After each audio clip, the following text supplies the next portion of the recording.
আশিকও বলেছিল 27-28% non performing loan. আপনি যদি সাবজুডিসটা ধরেন এটা অলমোস্ট 5 লাখ কোটি টাকা, সাবজুডিস নাম্বারটা ধরলে এটা It has been like an elephant in the room. Nobody likes to confront it because for obvious reasons. Nobody wants to speak about central bank and its problems. I'm going to speak in Bangla. Sorry, Michelle. You have to excuse me. Otherwise, I have to take 2 speeches. Yes. So, I'm going to see. Yeah, right. Bangladesh Bank is independence in isolation দেখার সুযোগ নেই। আমরা যদি বাংলাদেশের economy যদি holistically solve করতে চাই, যে কারেন্ট ইকোনমিক যে সমস্যায় আমরা ফেস করতেছি, Bangladesh bank is one component, very important component. কারণ আমাদের প্রবলেম হচ্ছে কি আমরা সবসময় সলিউশনগুলো পিসমিল, কোনো সময় এখানে রিফর্ম, কোনো সময় আরেকটা রিফর্ম, এর মধ্যে কন্টিনিউসলি আছি, বাট যেহেতু we never look at the economic model and the solution in a holistic manner. They all found একটা approach আমাদের না থাকার কারণে আমার মনে হয় desired যে আমাদের রেজাল্ট, আমাদের যে পটেনশিয়াল আমরা এক্সপ্লোর করতে পারি for various ways. So Bangladesh Bank independence is of course very vital. It's at the front and center of it. So we have to address it. Central Bank role independence, there is a question of autonomy and independence. So clearly it has to be independent. It is an argument for a kitchen knife. Either you are independent or you are not. Autonomy is what has been set for the institution, they're just following basically. And so it has to be independent. Clearly, I want to say that as far as my party position is concerned, we like to have independence in Bangladesh. But they can traditionally, the Bangladesh Bank আমরা কিভাবে approach করেছি, আমরা কিন্তু কোনো সময় বাংলাদেশ ব্যাংকে political appointment করিনি। If you look at the appointments that were made, I mean, political appointment. How good or bad, that's another issue. But it was never a political appointment. আমরা কিন্তু বাংলাদেশ ব্যাংকে এক্সচেঞ্জ রেট, আমরা কিন্তু market based exchange রেটের Sadiq Bhai knows very well, and it worked very well for a long time. আমরা কিন্তু banking division বন্ধ করে দিয়েছি। Now the MIT, FID, Nasim যেটা বলতেছিল it must go, it must go. মানে এটা কিন্তু কোনো রোল নেই। আমরাই কিন্তু স্ক্র্যাপ করে দিয়েছিলাম, তারা কিন্তু এটা আবার ফেরত দিয়েছে। তো সুতরাং আমাদের ক্ষেত্রে আমরা যে জিনিসগুলো করেছিলাম,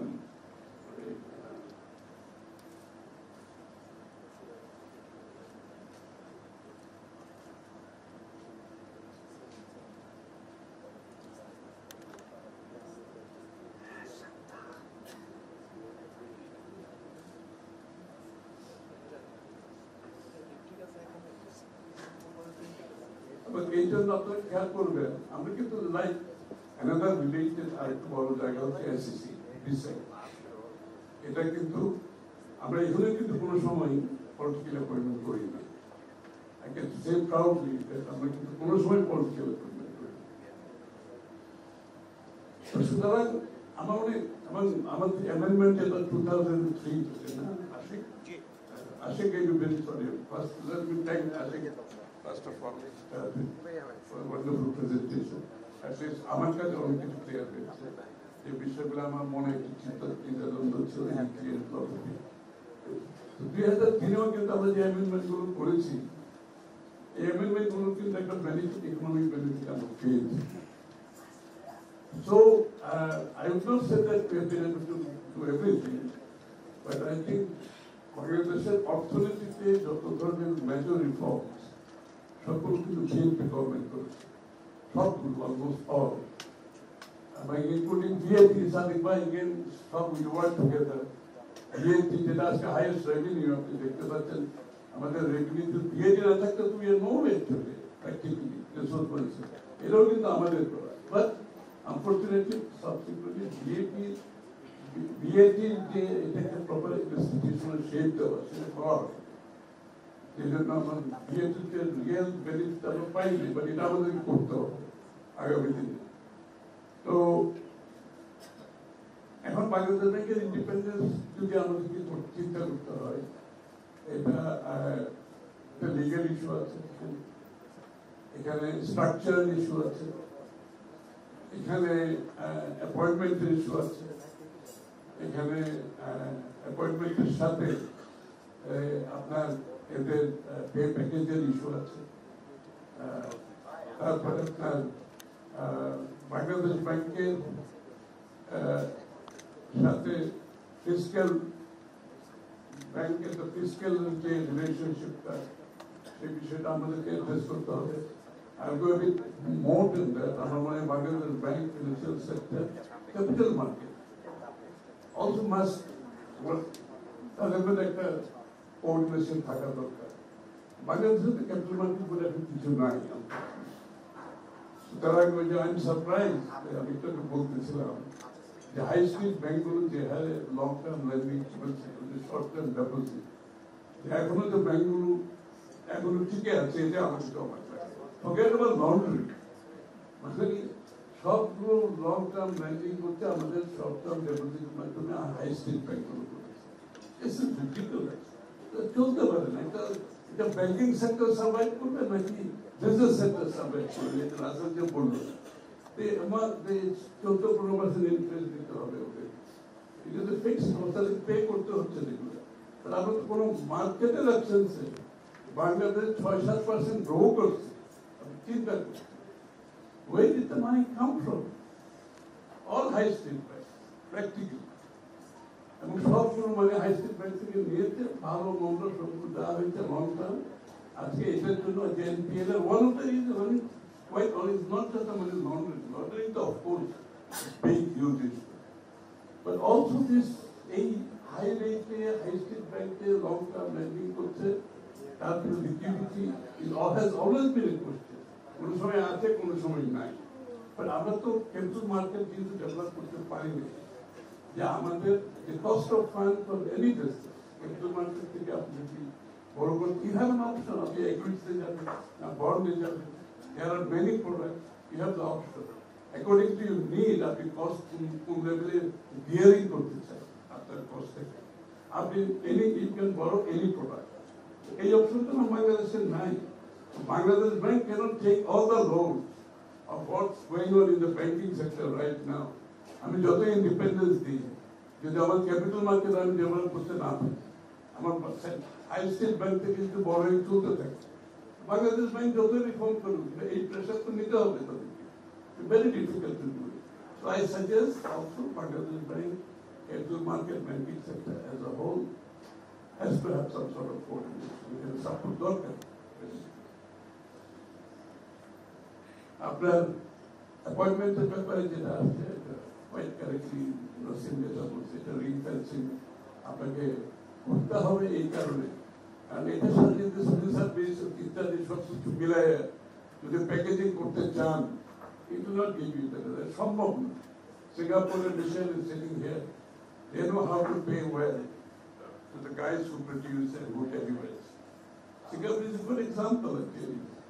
From Singapore, it only only criticism have a leak when your answer was that you pay peanuts, you get the monkey. You don't get anything delivered. So we have to pay package has to be very attractive. And it goes for many other sectors. When I was Commerce Minister, আমাকে tariff কমিশনের chairman আমি কন্ট্রাক্টে আনতে হয়েছে, because civil services মাধ্যমে I cannot run the tariff commission simply. It's a very specialized area, you know.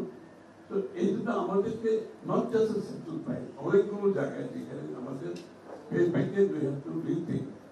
এখানে আপনি normal বাংলাদেশের civil সার্ভিসের pay package দিয়ে আপনি যদি ওই ক্যালিবারের লোকজনকে আপনি অ্যাপয়েন্টমেন্ট করতে চান, সেটা আপনি কোনো সময় করতে পারবেন।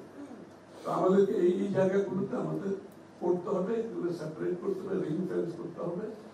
আর স্ট্রাকচারের মধ্যে যেটা আমরা শুরু করেছি, এখানে ব্যাংকের ভিতরে আপনার automation is one very important, end to end automation. এখানে অ্যাকাউন্টেবিলিটি, যত ফিজিক্যাল কন্টেক্ট কমাতে পারবেন তত করাপশন কমবে, যত অটোমেশন করতে হবে ট্রান্সপারেন্সি তত বাড়বে। আমরা কিন্তু এই জিনিসগুলো করতে হবে, নট জাস্ট সেন্ট্রাল ব্যাংক। আমার মনে হয় আমি তো আপনার Indian revenue customer is a huge issue, transparency. আপনি যদি ফুললি অটোমেশন না করেন, আপনি যদি এটাকে physical contact মোটামুটি minimize the risk, you have to finish it and the physical contact.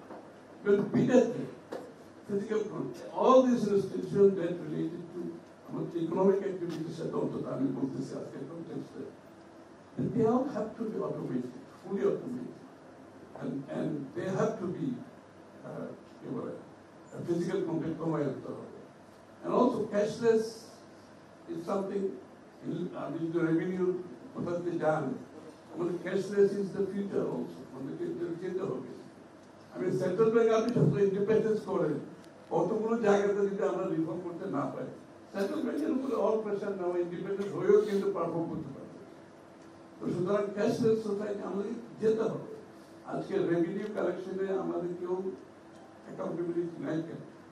কারণ transaction, informal transaction is so big, এটা রেভিনিউ নেটওয়ার্কের মধ্যে আসছে। সুতরাং এখানে আমাদেরকে এই জায়গাটাও আমাদেরকে আসতে হবে। তো সেন্ট্রাল ব্যাংকের ইন্ডিপেন্ডেন্সের ব্যাপারে আমাদের as far as we are concerned, আমরা যে ধরনের অর্থনৈতিক প্রোগ্রামের কথা, ইকোনমিক মডেলের কথা চিন্তা করতেছি, উইদাউট সেন্ট্রাল ব্যাংক ইন্ডিপেন্ডেন্স এটা অপারেট করবে। So we are committed to central bank independence, সেটা with all the support from আপনারা যারা আছেন, প্রাইভেট সেক্টর আছে, আমাদের যারা থেকে কাজ করতেছে, আমরা সবাইকে নিতে করতে হবে। যেমন ডেফিসিটের ব্যাপারে যে বিষয়টা আসছে, তো প্রশ্ন বলো 60,000 crores in 9 months, right? 90,000 আমরা ডেফিসিট আপনাকে তো মিট করতে হবে, আইদার ফরেন বরোইং একটা আছে, লোকাল বরোইং। লোকাল বরোইং মানে you are running of the private sector again. So issue is আপনি কি যারা ওয়েলথ ক্রিয়েট করবে, যারা এমপ্লয়মেন্ট ক্রিয়েট করবে, আপনি তাকে ক্রাউড আউট করে, government money is always wasted and corruption and really return on investment is low. We all know private sector investment return is higher, employment is there. তো আমাকে একজন ট্যাক্সের সিনেমাত্র একদিন আমাকে বলতেছিল, former prime minister of Australia, বলে কসু দেখো, leave as much money in the private sector possible. Those guys know how to make the most of it. They know how their money will give the best return and create employment. So leave as much money possible in the private sector and allow them to function. So I mean, crowding out করে যাচ্ছে, এত টাকা বড় করে private ব্যাংকগুলোতে, then printing money. We have to come out of this culture of printing money and private sector, private government borrowing from the banking sector and others, private use. So এই জায়গাতে আমাদের capital market again comes into the picture. So এই যে আপনি aircraft কিনবেন, aircraft কেনার জন্য why exchequer থেকে আপনাকে টাকা দিতে হবে? Why? It's an enterprise. You run like the market, right? Government can do that. If you want to buy a plane, go to the market. Go for equity, go for bond, go for any product you like, what suits your enterprise. So এই গভর্নমেন্টের টাকা তো প্রথমে যাবে, যেতে হবে welfare of the citizen. আপনাকে welfare, citizen welfare ensure করতে হবে, আপনাকে এডুকেশন সাস্টেইন করতে হবে, আপনাকে হেলথ কেয়ার সাস্টেইন করতে হবে। So we have planned, অনেকে বলতেছে we have planned to invest up to 5% of GDP. আমাকে অনেক অর্থনীতিবিদ বলে, খসরু ভাই, aren't you a bit too ambitious? We are, I'm saying, we are ambitious, most certainly. And we are talking about equity job. আমরা বলছি আমরা equity job দিয়ে একটু আঠারো বছর। We have worked it out. Again, আপনি কি এটা ambitious হচ্ছেন না? Of course we are ambitious. We are ambitious, আমি তো বলতেছি। কিন্তু আমরা কিভাবে করবো সেটা তো আমরা ওয়ার্ক সেক্টরের পদ্ধতি কিভাবে করবো starting from the village artisan to the manufacturing and the service and IT related foreign investment, local investment, আপনার বিদেশে স্কিল ডেভেলপমেন্টের মাধ্যমে বিদেশে এমপ্লয়মেন্ট, দেশে এমপ্লয়মেন্ট পসিবল। Why not? আপনি প্রত্যেক বছর 20 লক্ষ লোক চাকরিতে আসতেছে। আপনি যদি 1 কোটি জব করতে না পারেন, আপনি এই থ্রেশহোল্ড ক্রস করবেন কি করে? You have to cross this threshold. এবং আপনাকে এমপ্লয়মেন্ট ক্রিয়েট করার জন্য যে ইনভেস্টমেন্ট, এটা তো আমরা করি নাই। আমরা ইনভেস্টমেন্ট করছি বড় বড় ইনফ্রাস্ট্রাকচার। আমরা কি কোনো সময় আমাদের, আমি একটা এক্সাম্পল দিই, আমাদের গ্রামে যে আর্টিজানসরা আছে, যে কুটির শিল্প করে যারা তাঁতি আছে, এরা প্রোডাক্ট করতেছে